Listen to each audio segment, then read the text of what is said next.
এদের হাতে যদি পোস্টার লাগাতে থাকে, এদের কণ্ঠে যদি ফজলুল ইসলাম মুকুলের এই ভোটের জন্য যদি মাইক বের করে থাকে, আর তাই শোনার সাথে সাথে আমার আওয়ামী লীগের এই সোচ্চার কর্মীদের যদি তাদের মাথা বিগড়ে যায়, প্রচন্ড ক্ষিপ্ততায় যদি তাদেরকে চেপে ধরে পিটাতে পিটাতে খুন করে বলে, আমরা কিন্তু দায়ী থাকবো না।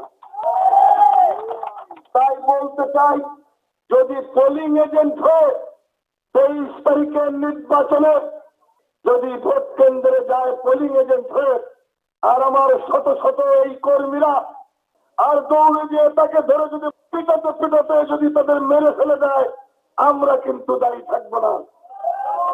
আমরা স্পষ্ট করে বলতে চাই, এইখানে নিরাপদে বসবাস করতে চাও, তাহলে আমাদের একটি উপদেশ, সেটা হচ্ছে আমাদের কর্মীর কাছে এসে আত্মসমর্পণ করে যদি বলে তোমাদের 23 তারিখে এই নির্বাচনী মিছিলে আমরা শরীক হতে চাই, আমরা আনারস মাইক এবং কলসে ভোট দিতে চাই, এবং সেই প্রতিশ্রুতি হতে হবে আমার পোলিং এজেন্টের সামনে প্রকাশ্যে সিল মারতে হবে।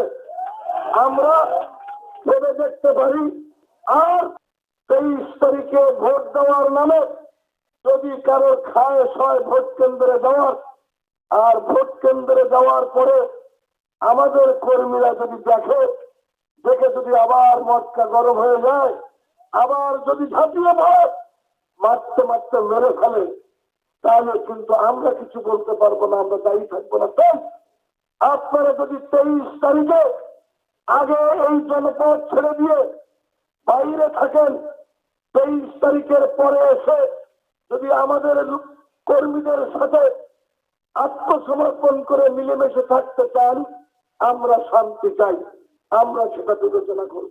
হাজার হাজার জামাত বিএনপির কর্মী আজ থেকে শুরু হবে আইন, পুলিশ তাদেরকে খুঁজে বের করবে 23 তারিখের মধ্যে।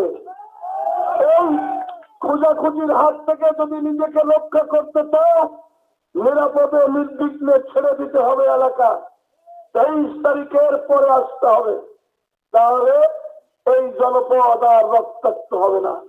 এর কোনো বিকল্প কিছু করতে গেলে অবশ্যই তা হবে বুমেরাং। তাই আপনাদেরকে বলবো, আমাদের যারা কর্মীরা আছেন, সকাল 6টার মধ্যে ভোট কেন্দ্রে এসে চারিদিকে বুড়ো রচনা করতে, যেন আপনাদের ভেদ করে ভোট কেন্দ্রে পৌঁছাতে না পারে। আর তাদেরও বাড়ি বাড়ি খুঁজবেন, পেলে বেঁধে পুলিশে সোপর্দ করে দেবেন, পরিষ্কার কথা।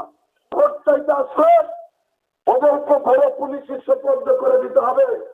এই কাজটি করার জন্য যদি আপনারা সবাই একতাবদ্ধ হয়ে কাজ করেন, একবার হাত তুলে পঞ্চ মুষ্টি দিয়ে বলুন তো, হ্যাঁ আমরা থাকবো, করবো। এই কাজটি করলে বিজয় আমাদের সুনিশ্চিত।